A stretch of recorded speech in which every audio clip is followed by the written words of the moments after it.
அவளது அழகெல்லாம் எழுதிட ஒரு பாஷை இல்லையே. அவளை நான் அடைந்த உயிரின் மேல் ஒரு ஆசை இல்லையே. பூவாடை கொண்டாடும் தகுதியை பார்த்து சந்தோஷம் கொண்டாடும் என் காதலை பார்த்து கொண்டாட்டம் கொண்டாட்டம்.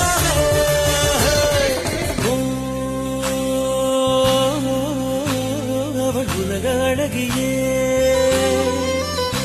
நெஞ்சில் விழுந்த அருவியே. அவள் உலக அழகியே நெஞ்சில் விழுந்த அருவியே. அந்த நீல வெளியிலே நெஞ்சம் நீந்து துடித்ததே. ஒரு வேறில்லாமல் நீரில்லாமல் கண்ணீரின்றி காதல் பூத்ததே. ஒரு ஏடில்லாமல் எழுத்தில்லாமல் பாடல் ஒன்று பார்வை